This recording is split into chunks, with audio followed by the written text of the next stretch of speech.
Si des gens écrivent, c'est parce que le monde est un acte de langage. La langue humaine est un outil de signifiance, de délivrance. Écrire, c'est dire. Dire, c'est soumettre la vie aux possibilités de l'intelligence. C'est faire du réel un lieu connu et fragile. La lecture est cette expérience qui nous permet de plier l'univers pour le mettre dans notre poche. Mesdames et messieurs, c'est à partir du mot qu'on fait de la réalité un fait d'esprit. C'est à partir du verbe que la vie devient une denrée émotionnelle. Sur ces entrefaites, la télévision Caraïbe a le plaisir de vous présenter Délivrez-vous, une émission du livre, une émission pour le livre, une émission par le livre. Allez, il y aura assez de bonheur pour tout le monde. Délivrez-vous, délivrez-vous. La lecture des contes de fées et les héros de mon imaginaire. Ma mère a dû réorganiser sa vie avec ses 5 enfants. Après la dactylographie, le commerce informel était une des voies qui s'ouvrait à elle.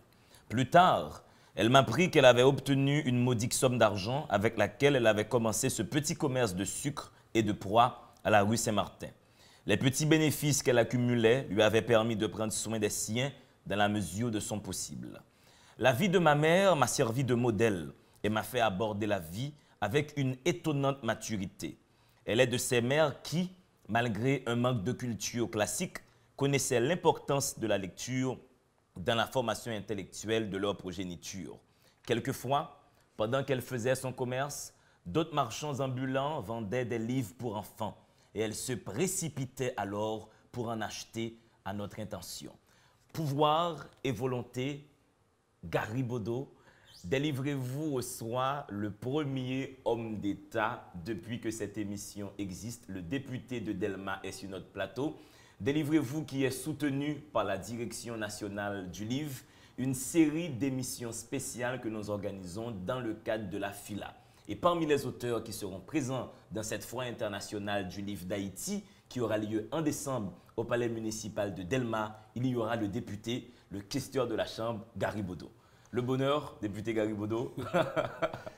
Bonsoir D'Angelo. Donc on dit d'abord c'est un honneur pour nous d'être présent à ce plateau. Un plateau qui a vu défiler pas mal de personnalités. Donc c'est un honneur pour nous, par exemple, de regarder ou de suivre cette émission où Lionel Trouillot, Daniela Ferrière et les gens qui m'ont devancé donc ont pu participer à cette émission pour essayer d'instruire, pour essayer de communiquer, pour essayer de laisser une pensée positive à cette jeunesse. Donc il faut dire que j'ai fait cette autobiographie que tu peux considérer comme un essai. Donc c'est une façon pour moi de contribuer à la construction et de la pensée haïtienne, si tu veux. Donc pouvoir et volonté, c'est un peu ça. Donc c'est un livre qui retrace mon parcours, donc la vie que j'ai véritablement vécue dans les quartiers populaires. Justement, là, on vient de parler de ta maman. Ghetto, oui, là, c'est un passage dont tu avais lu qui parlait de la rue Saint-Martin, de la vie à la rue Saint-Martin et également à Delma 2.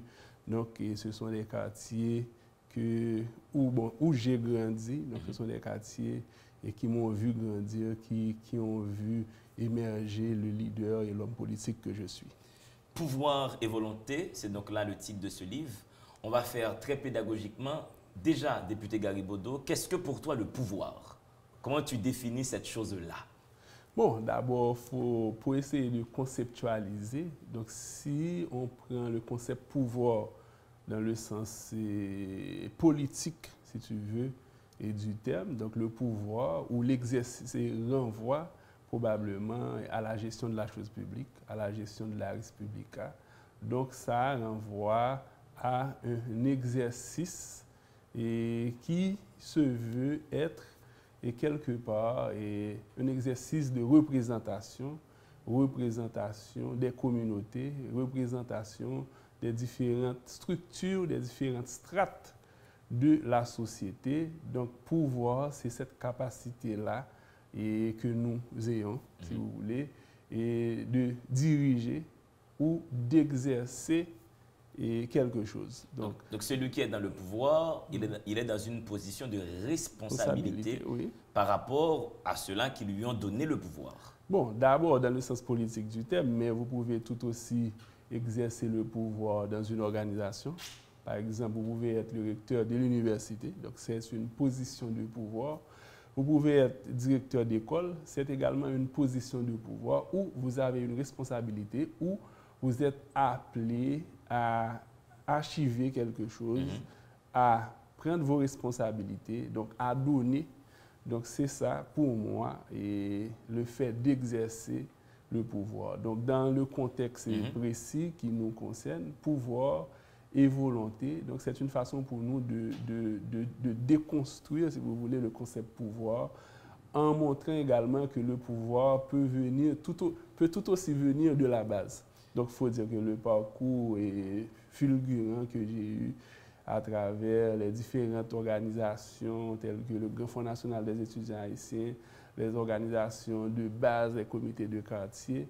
Donc j'ai eu, si vous voulez, si tu veux, pardon, à exercer en quelque sorte le pouvoir. Donc là, présentement, rendu député du peuple, donc là, présentement, il y a le pouvoir qui m'a été donné par voie référendaire, si tu veux. Donc là, présentement, il faut dire que nous sommes en train d'exercer ce pouvoir-là au niveau de la Chambre des députés. Et encore, comme question de la Chambre des députés, il y a un autre niveau de pouvoir qui nous est donné par rapport à nos pairs qui nous ont élus comme la personne qui est en charge de la gestion quotidienne et du Parlement, donc au niveau administratif. Donc, ce n'est pas un petit livre, ça fait quand même plus de 300 pages où tu retraces tout ton parcours. Ça part de Delma 2 rue Saint-Martin, ça passe par le basketball, ça passe par ton engagement dans la Fondation Espoir, ton engagement à la faculté d'ethnologie. On va déjà commencer le parcours depuis Delma 2, la rue Saint-Martin. Quand tu es enfant dans ce quartier, comment il était ce quartier? Bon, comme tous les quartiers difficiles, donc comme tous les quartiers difficiles, donc il faut dire qu'en Haïti, il y a pas mal de gouvernements qui se sont succédés, mais la réalité quotidienne des gens, la réalité quotidienne du peuple haïtien n'a pas beaucoup changé. Il faut dire que peut-être que le pays a changé du point de vue technologique, là, présentement, et c'est sûr que nous avions raté en quelque sorte la révolution industrielle, mais là, présentement, il y a une révolution technologique qui se fait où tous les jeunes sont sur les réseaux sociaux, sont en train de communiquer, d'échanger. Donc, mais à l'époque, dans ces quartiers-là, c'était pratiquement la lecture, les jeux de correspondance, le football, le basketball, le rap aussi. Donc, il faut dire que dans les quartiers-là, vous n'avez pas véritablement trop d'options, sinon que celles que vous offrent vos parents. Est-ce qu'il y avait déjà un climat délétère de violence, de banditisme? À cette époque-là, non. À cette époque-là, il n'y avait pas vraiment comment je pourrais dire ça, de division. Cette division chronique qui caractérise la société n'existait pas. Donc, étant enfant, également, nous n'étions pas vraiment conscients de la réalité qui se passait autour de nous. Donc, il se déroulait, si tu veux, autour de nous. Il faut dire aussi, à l'époque, il y a eu, c'était pratiquement la période disons, le début de la fin de la dictature des Duvalier, pendant la période là où il y a eu les militants de gauche qui mobilisaient, où il y avait eu des chansons engagées de pas mal d'artistes qui dénonçaient la dictature, etc. Donc, il faut dire, à cette époque, il n'y avait pas encore cette démocratie agissante que nous connaissons aujourd'hui. Donc, pour les jeunes, en tant qu'enfants, donc, il fallait seulement s'occuper de ses études. On pouvait jouer, on pouvait se déplacer, laisser la rue Saint-Martin pour se rendre à Delma 2. Il y a, à côté du corps du génie, à l'époque, la place de Delma 2. Donc, il y avait une base militaire. Donc, il y avait beaucoup de proximité entre les jeunes et les gendarmes. Donc, et dans ce livre, tu racontes une scène surréaliste où une jeune fille aurait grimpé un poteau de plusieurs mètres. Oui, mais à l'époque, là, je n'étais pas encore né. Il faut dire que ce sont des histoires que me racontait ma maman. Donc, j'ai voulu, en quelque sorte, lui rendre hommage. Donc, j'avais, quand je pourrais dire ça, raconté cette histoire à travers le livre, cette affaire de Marie-là qui était grimpée poteau sans fil. Donc, à l'époque, je n'étais pas encore né, mais au moins, l'histoire a été reportée. Justement, j'ai reporté l'histoire. Tu dis, toute ma vie, je n'ai eu que Dieu et ma mère avec leurs principes vitaux comme boussole. Je n'ai pas cru devoir y renoncer. Je m'étais dit que compte tenu de ma situation, je devrais pouvoir accomplir quelque chose à la hauteur de la confiance placée en moi. Je ne me suis jamais autorisé à me livrer à la facilité, essayant à chaque occasion de me rendre utile. Je n'ai pas eu une enfance que je pourrais qualifier de matériellement comblée. À 17 ans, j'avais déjà le goût du travail. J'ai décroché mon premier petit boulot. C'était à la rue Joseph Janvier, je me rappelle. Il y avait un cybercafé à l'époque. Il faut dire que l'Internet n'était pas aussi populaire, donc il fallait se rendre à un cybercafé. Donc à l'époque, c'est comme ça qu'on appelait ces centres. Donc il fallait avoir un technicien pour pouvoir allumer l'ordinateur, vous montrer comment aller sur Internet. Donc il y avait des sites web et des sites web comme Tchatcher, Énergie.com. Exactement, Caramel pour les emails. Exactement. Donc à cette époque-là, je me rappelle, donc c'était mon premier travail. Donc, et jusqu'à aujourd'hui, il faut dire que j'en suis fier. Ouais, et là, tu gagnais 200 $ haïtiens. Et qu'est-ce que tu faisais avec cet argent quand tu as 17 ans? Bon, premièrement, s'acheter des tennis, des sneakers, comme on dit en anglais, pour jouer au basket. Justement, on va parler du basketball dans ta vie. Tu étais un excellent joueur de basket, d'après ce qui est rapporté dans le livre. Bon, je me débrouillais, parce qu'il y avait d'autres qui étaient meilleurs que moi. Mais pratiquement, c'était la mode. À l'époque, c'était de pratiquer un sport, que ce soit le basketball ou le football. Donc, il y avait cette camaraderie-là, il y avait cette liberté de vaquer à ses occupations. Comme jeune, vous pouviez, par exemple, laisser le quartier de Delma 2 pour vous rendre à Delma 32, etc., sans que vos parents aient, par exemple, à s'inquiéter pour vous, etc. Donc là, présentement, nous sommes dans une société qui est de plus en plus difficile du point de vue sécuritaire, donc où chaque personne est barricadée derrière derrière un mur, pardon. Donc moi-même, je pense qu'il faut essayer de voir la société autrement. Donc Pouvoir et Volonté, c'est ce parcours-là que j'ai voulu raconter pour montrer que le pays n'a pas toujours été ce qu'il est aujourd'hui. Avec beaucoup d'individualités qui ont marqué ta construction, Eddie était, à juste titre, un modèle attirant de personnalité et tout le monde aurait aimé avoir un frère tel que lui.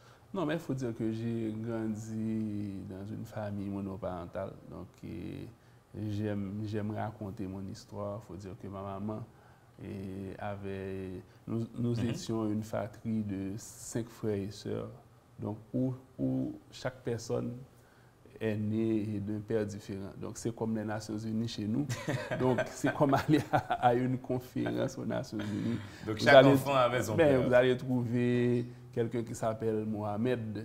Et vous allez trouver, par exemple, Jean. Vous allez trouver, etc. Toutes sortes de signatures. Donc, vous étiez 5 dans la fratrie et chacun avait son père. Chacun avait son père.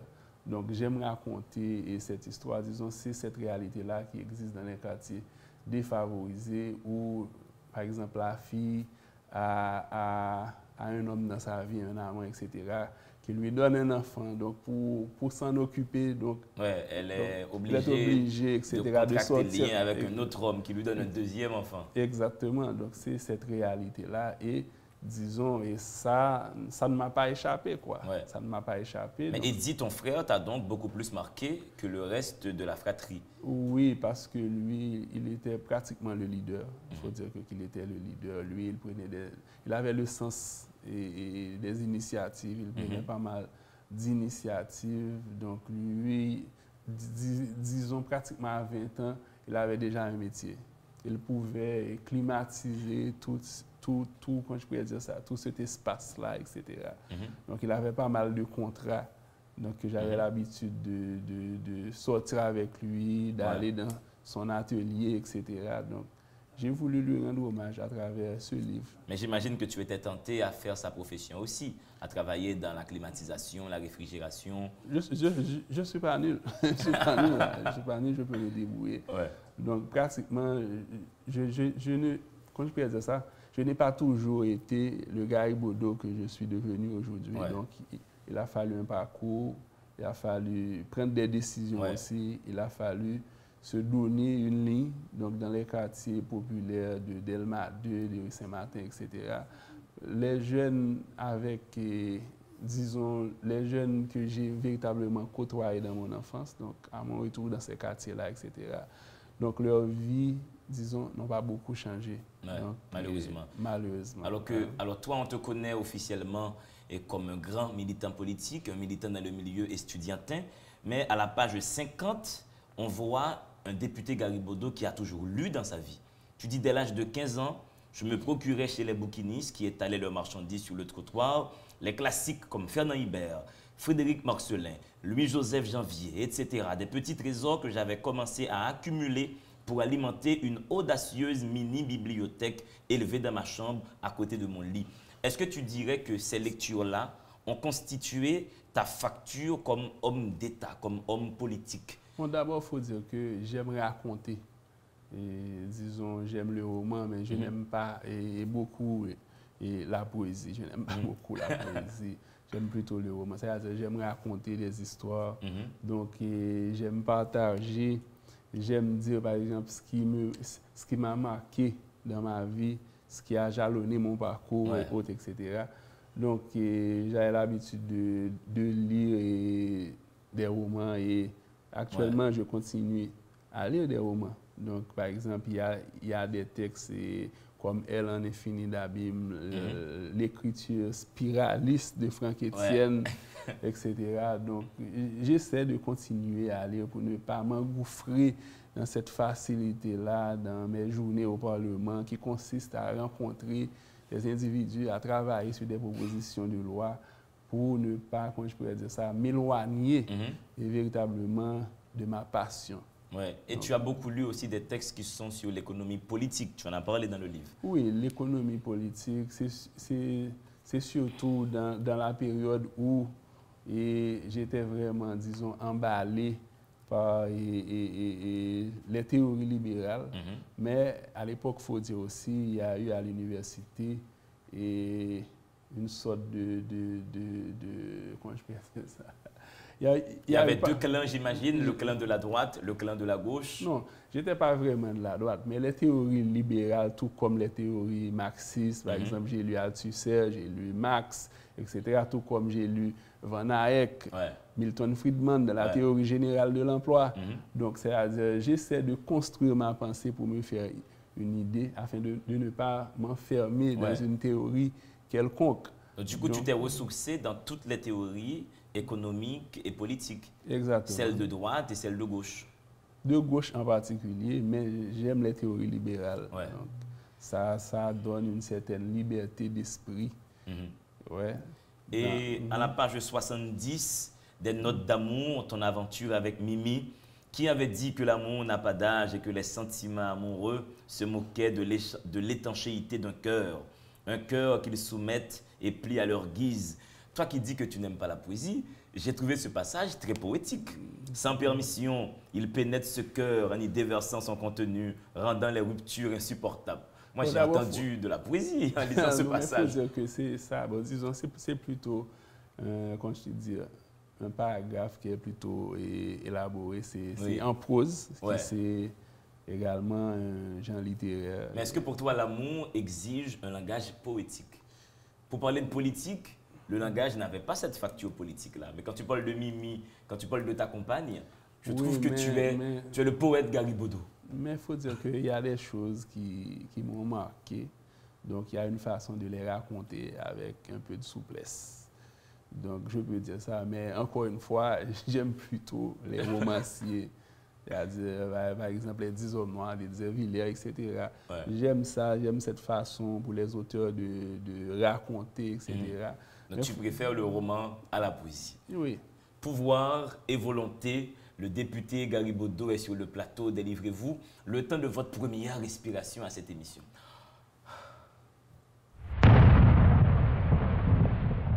Si des gens écrivent, c'est parce que le monde est un acte de langage. La langue humaine est un outil de signifiance, de délivrance. Écrire, c'est dire. Dire, c'est soumettre la vie aux possibilités de l'intelligence. C'est faire du réel un lieu connu et fragile. La lecture est cette expérience qui nous permet de plier l'univers pour le mettre dans notre poche. Mesdames et messieurs, c'est à partir du mot qu'on fait de la réalité un fait d'esprit. C'est à partir du verbe que la vie devient une denrée émotionnelle. Sur ces entrefaites, la télévision Caraïbe a le plaisir de vous présenter Délivrez-vous, une émission du livre, une émission pour le livre, une émission par le livre. Allez, il y aura assez de bonheur pour tout le monde. Délivrez-vous, délivrez-vous.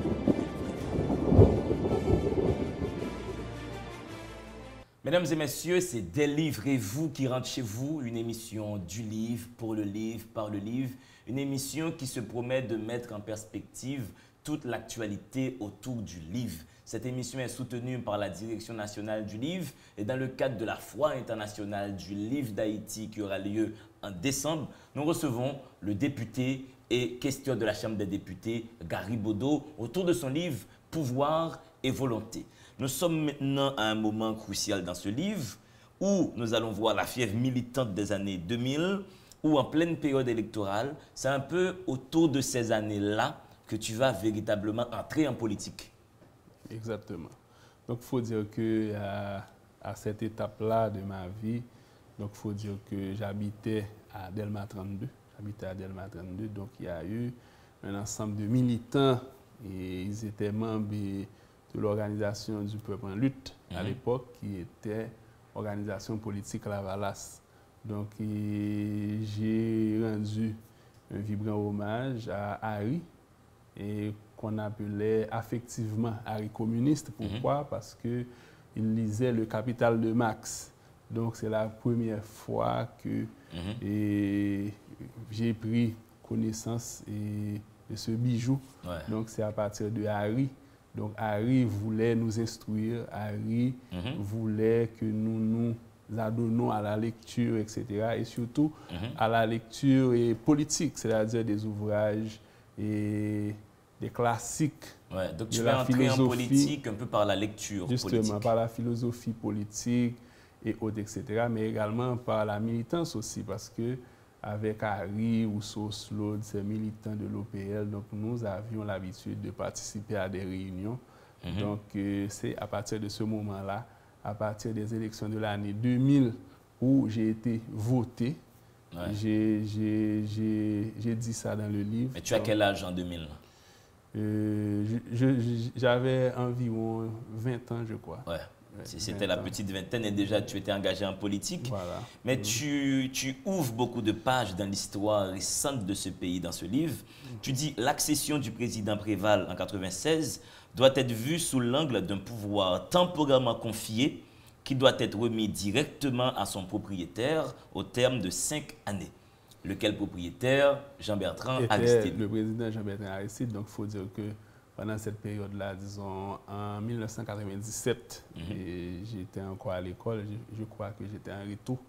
Donc pendant la troisième secondaire, la seconde, etc. Donc j'ai pu vivre aux premières loges les activités politiques de ce pays, les crises, la crise des années 2000. Avant ça, il y avait la crise, et je me rappelle de 1996, où il y avait des parlementaires qui devaient partir à cause d'un problème de mandat et autres. Donc j'avais l'habitude d'entendre ces trucs-là à la radio, etc. Et ce sont des débats aussi qu'on avait l'habitude de faire à la maison, parce que j'habitais quelque part où il y avait un bureau. Donc le bureau, c'était le bureau de Harry, le bureau de Rousseau, ces jeunes-là qui étaient des militants de l'OPL.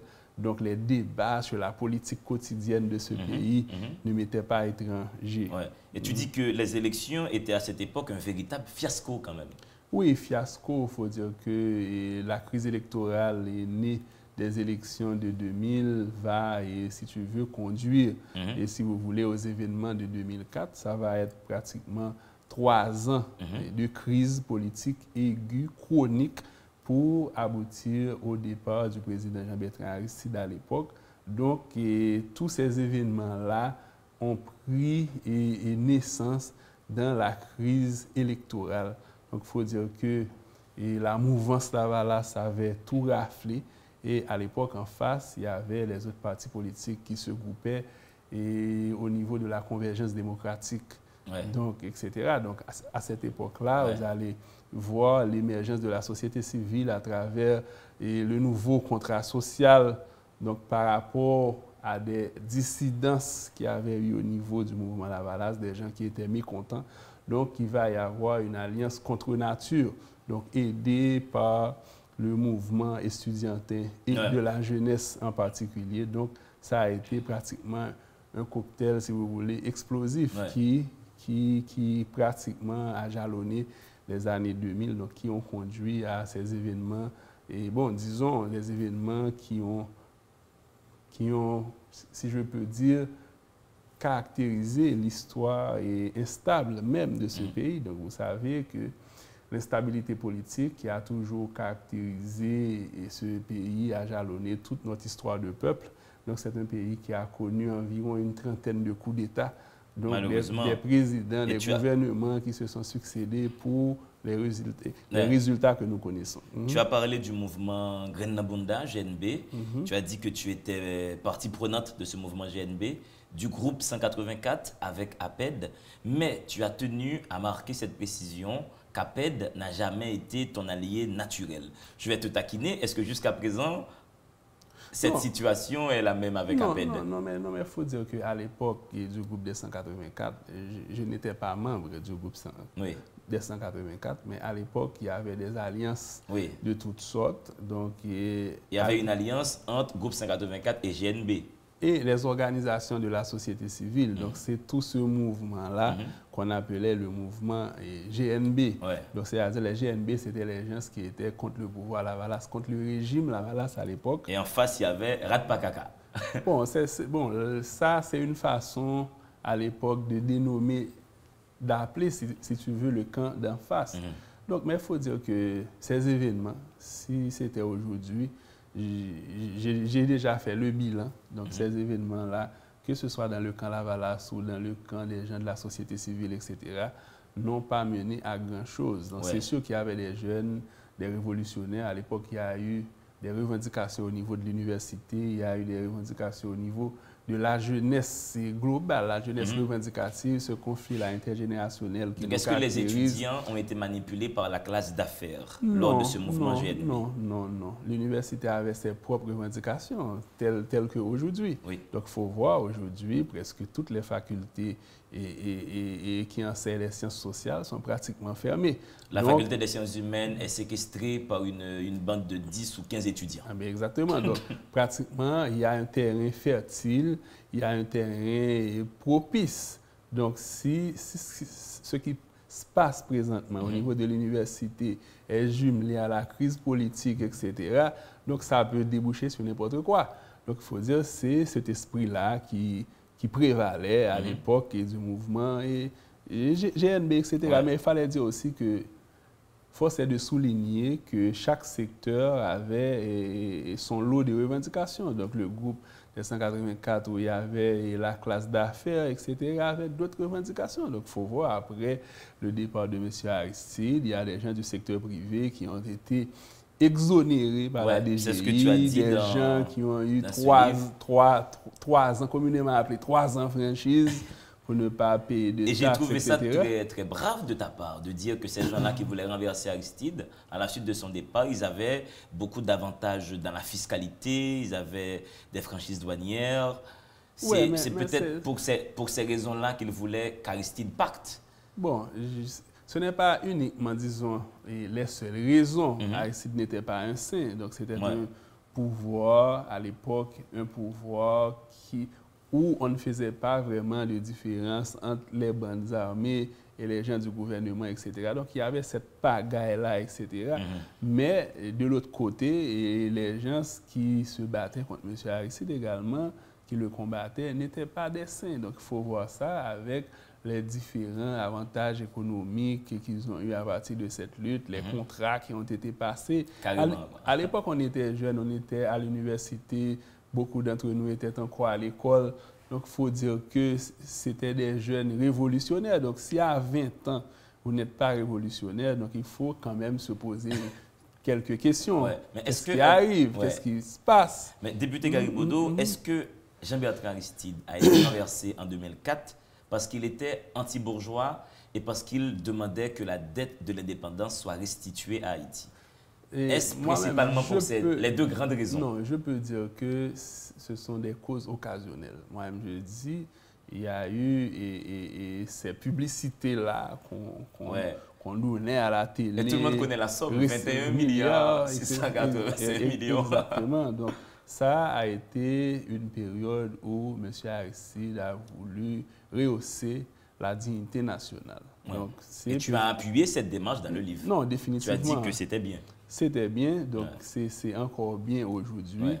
Il faut qu'il y ait des leaders et, disons, qui soient à la hauteur des grands défis nationaux. Mais il y avait d'autres facettes de ce pouvoir également qu'il fallait combattre, etc. Mais encore une fois, l'histoire en Haïti a tendance à se répéter incessamment. Donc aujourd'hui encore, donc, si on prend beaucoup plus de hauteur par rapport à ces événements, donc ça a été très difficile aujourd'hui de me voir dans les rues manifester contre un président pour demander son départ, etc. Donc à l'époque, on était jeunes, il faut dire que... On était fougueux. Fougueux, mais ça a permis aussi de faire une sorte de reddition de compte historique. Une reddition de compte historique, et tu as dit des choses, le thème, pour essayer de tirer beaucoup de choses au clair pour les jeunes générations qui s'engagent en politique.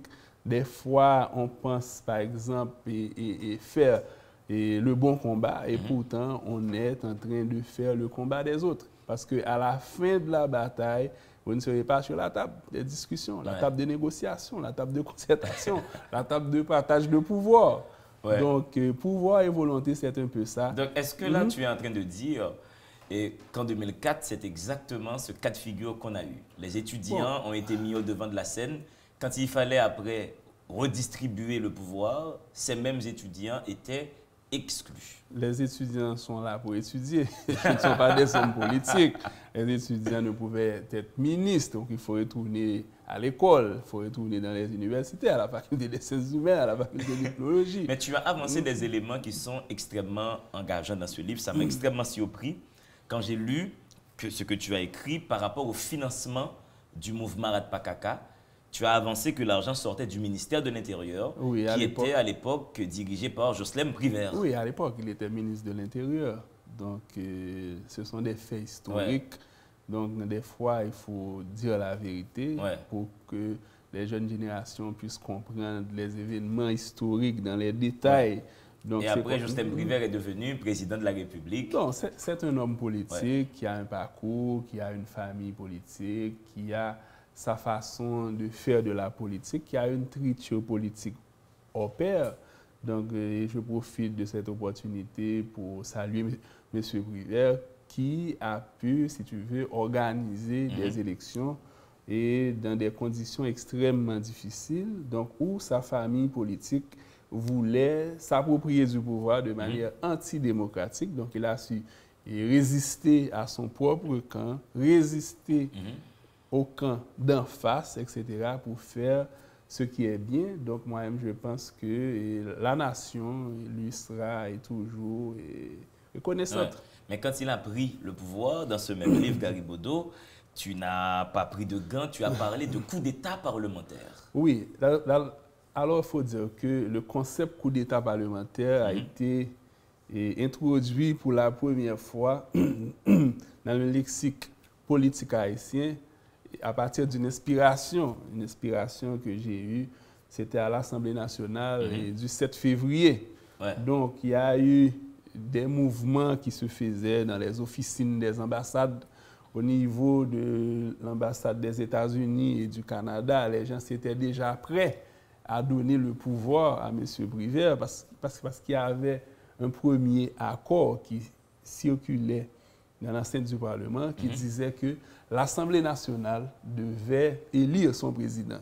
Donc, c'est-à-dire là, il n'y a même pas de démocratie, il n'y a même pas de compétition. C'est comme l'Assemblée nationale se réunit, le président du Sénat fait office de président de l'Assemblée nationale. Donc, vous réunissez tout le monde et pour introniser ou pour mettre M. Privert pour l'installer comme président de la République. Donc, à ce niveau-là, j'étais celui qui a redéfini les règles du jeu. Donc, quand j'ai eu à dénoncer devant le monde diplomatique qui était au Parlement, un coup d'État parlementaire, où j'ai pratiquement évoqué des articles clés de la Constitution qui consacrent ce régime politique, où j'ai eu à dire, au nom du principe de la séparation des pouvoirs, que le Parlement ne pouvait pas être juge et partie à la fois. Donc ça a été une déclaration historique qui a, comment je pourrais dire ça, dominé toute la période des Privert. Donc cette opposition démocratique qui a eu en face, où j'étais l'une des figures de proue de cette opposition, donc a permis à M. Privert de délivrer. C'était délivrer ou désister, pour répéter un bon ami. Donc, il a pu délivrer. Donc, moi-même, je n'ai rien contre M. Privert aujourd'hui. S'il m'appelle au téléphone, c'est comme la dernière fois quand il y a eu cette affaire du Palais national qui voulait lui ôter ses privilèges. Je l'ai appelé pour lui dire qu'il était en sécurité, que le président n'avait pas de mauvaises intentions, etc., que j'allais m'en informer. Donc, moi-même, je pense que ça, c'est de l'histoire. Donc, on est en train de raconter. L'histoire récente d'Haïti, pouvoir et volonté. Garibodo, c'est toi édition. Le temps de votre deuxième respiration à cette émission. Si des gens écrivent, c'est parce que le monde est un acte de langage. La langue humaine est un outil de signifiance, de délivrance. Écrire, c'est dire. Dire, c'est soumettre la vie aux possibilités de l'intelligence. C'est faire du réel un lieu connu et fragile. La lecture est cette expérience qui nous permet de plier l'univers pour le mettre dans notre poche. Mesdames et messieurs, c'est à partir du mot qu'on fait de la réalité un fait d'esprit. C'est à partir du verbe que la vie devient une denrée émotionnelle. Sur ces entrefaites, la télévision Caraïbe a le plaisir de vous présenter Délivrez-vous, une émission du livre, une émission pour le livre, une émission par le livre. Allez, il y aura assez de bonheur pour tout le monde. Délivrez-vous, délivrez-vous.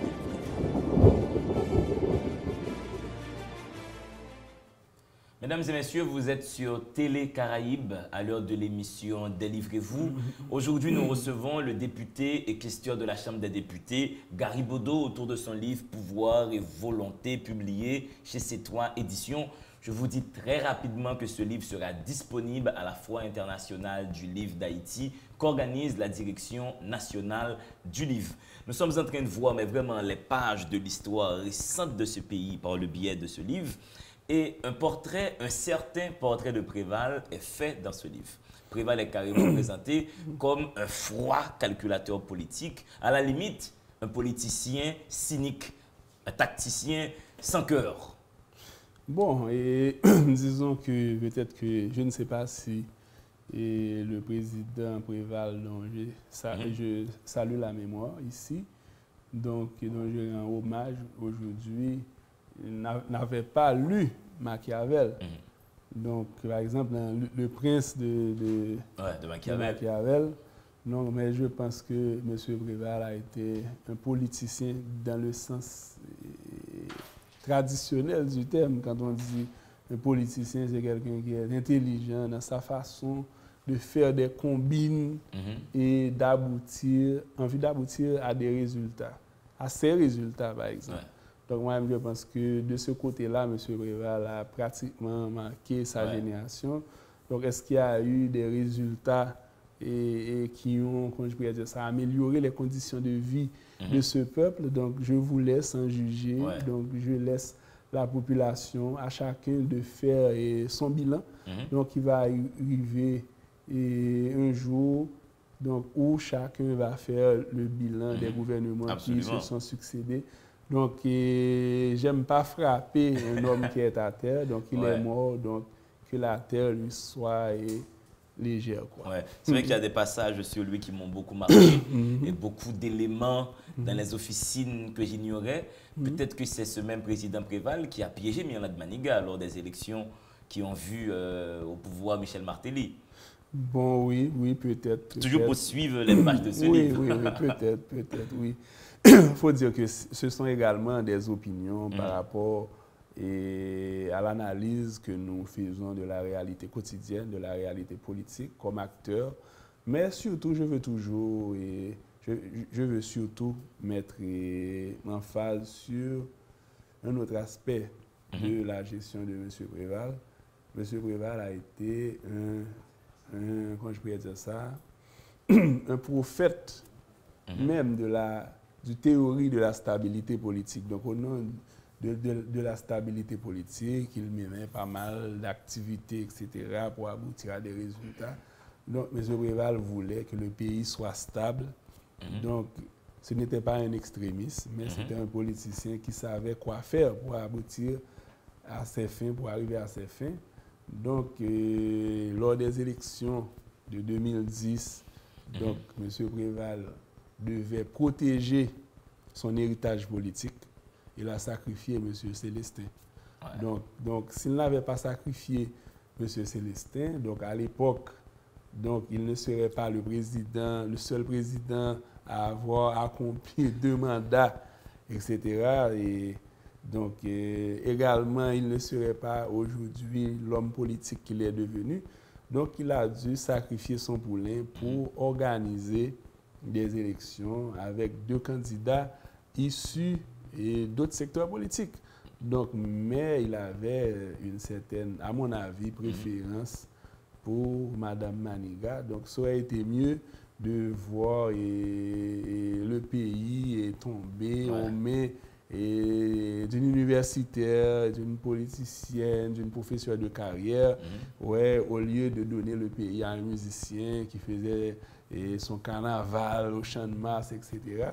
Moi-même, je pense qu'il avait ce souci-là, et c'est la raison pour laquelle je pense dans une sorte de dernière danse, de dernière manœuvre politique en bon manœuvrier, il a essayé de jouer la carte de Mme Maniga. Mais en même temps, il a souhaité rencontrer Michel Martelly. Mais justement, si on suit toujours les pages du livre. Justement, mais Martelly a boudé l'invitation.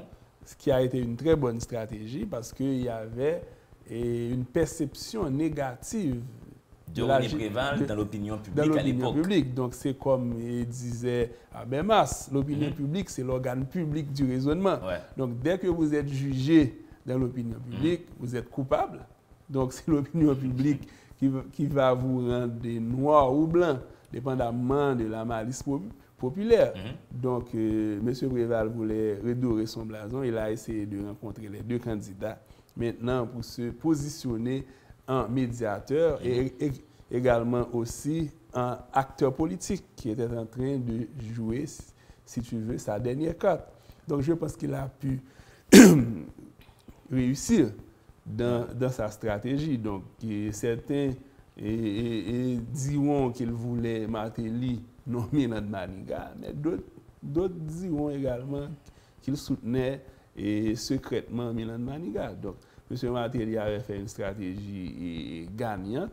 Il n'a pas accepté de rencontrer M. Préval en public. Il ne s'est pas affiché avec M. Préval à l'époque.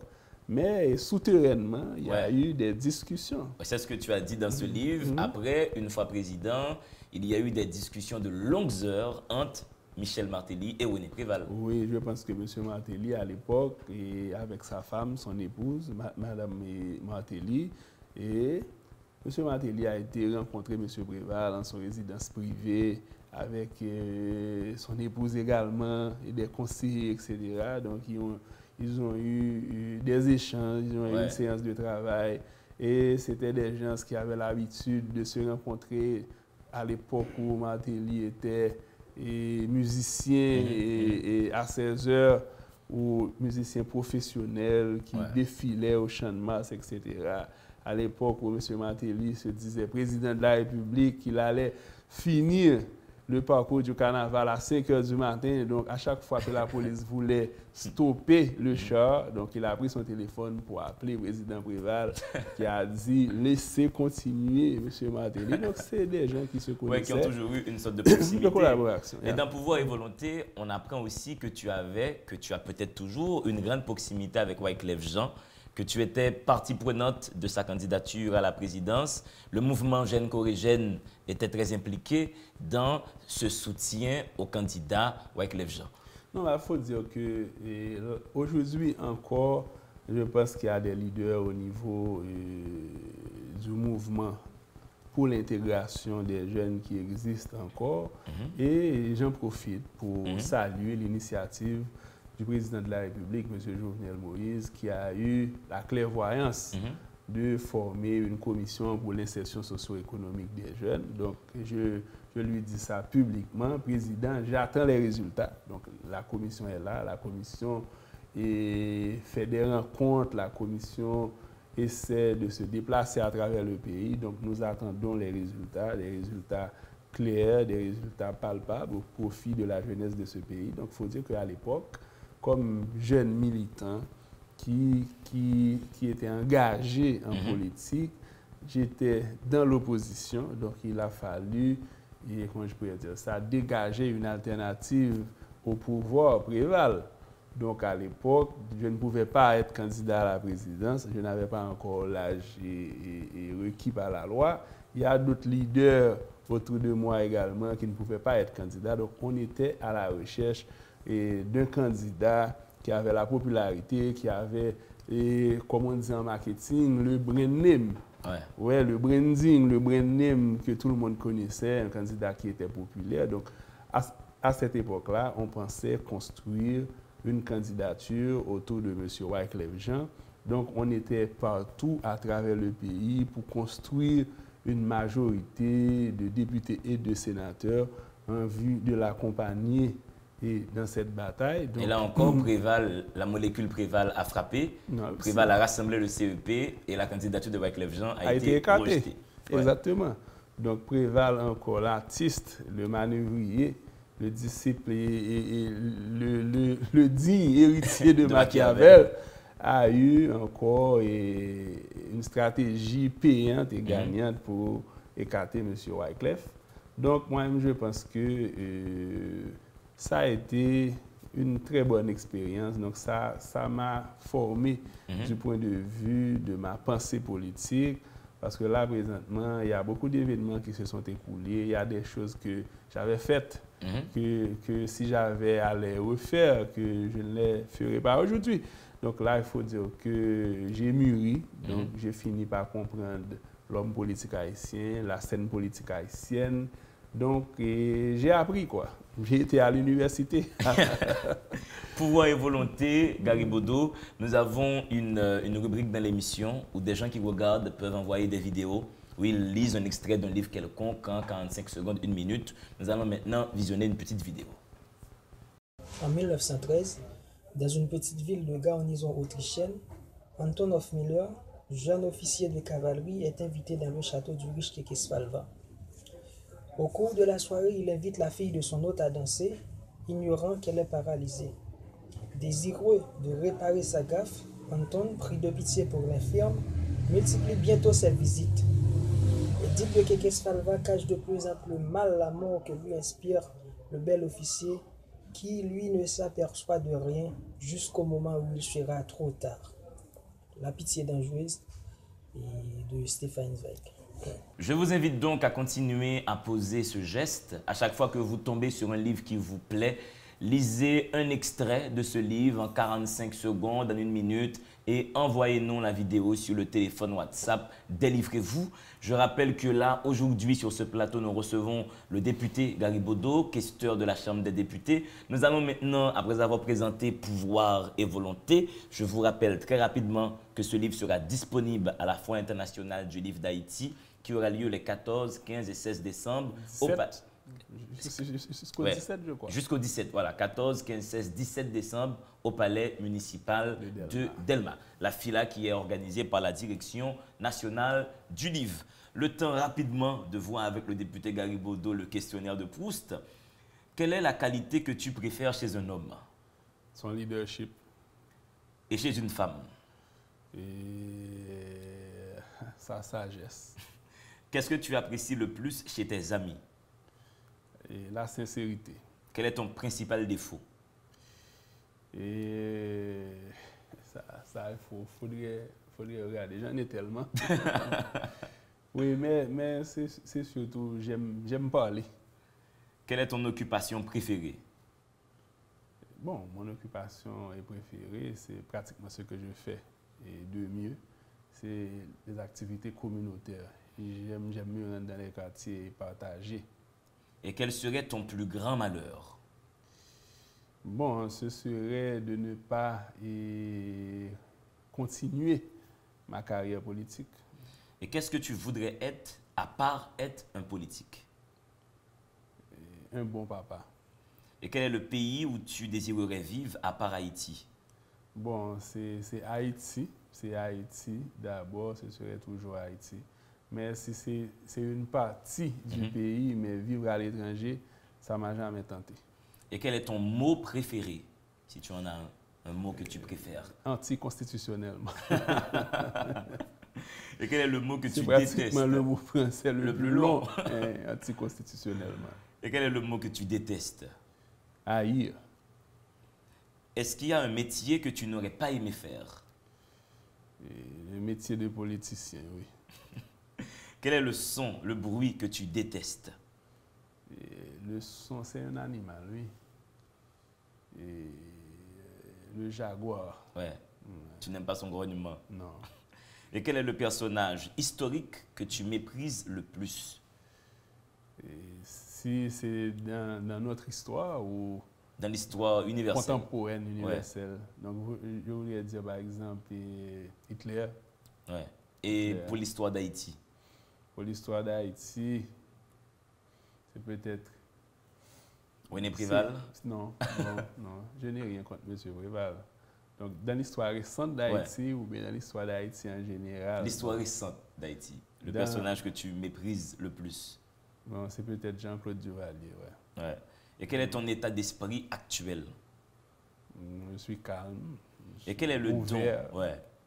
Et quel est le don de la nature que tu voudrais avoir? Le don de guérir. Donc, il y a pas mal de gens qui souffrent de maladies incurables. Donc, le don de guérir, quoi. Je voudrais faire des miracles, comme Jésus, marcher sur l'eau. Est-ce que tu as une devise, député Garibaldo?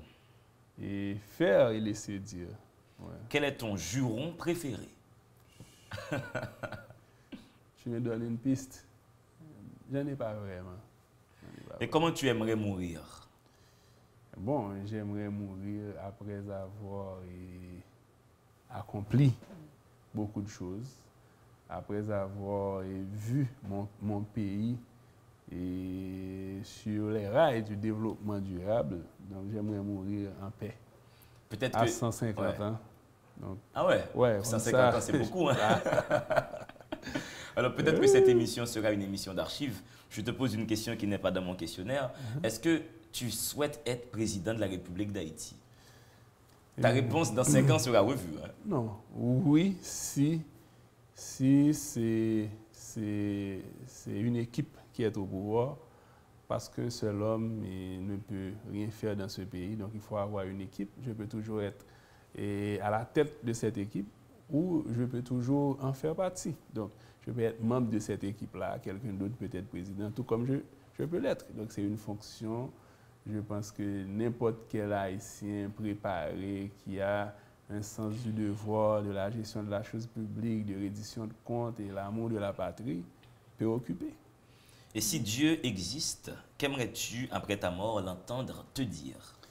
Bon, et ça, c'est une question existentielle, quoi, qui renvoie à pas mal de cultures, qui renvoie à pas mal de religions. Pour moi, Dieu a toujours existé. Donc, est-ce que c'est Allah Ouais. Donc, Mais qu'est-ce que tu voudrais que ce Dieu te dise après ta mort? Quand il te croise au paradis, qu'est-ce que tu voudrais qu'il te dise? Bon, dans toutes les religions, le paradis n'a toujours pas existé. Donc, il faut dire que j'aurais aimé qu'il me dise, est-ce que j'ai accompli ma mission sur Terre? Garibodo, pouvoir et volonté, c'était donc notre invité pour cette sortie Délivrez-vous. Merci de t'être désoccupé de tes nombreux engagements pour être avec moi sur ce plateau. Et de te revoir. Ouais, on va se revoir bientôt. Je rappelle que le livre sera disponible à la Foire internationale du livre d'Haïti. L'occasion, chers jeunes, chers adultes, de vous inspirer du parcours du député Garibodo qui vient de la rue Saint-Martin de Delma 2 et qui est maintenant le questeur de la Chambre des députés.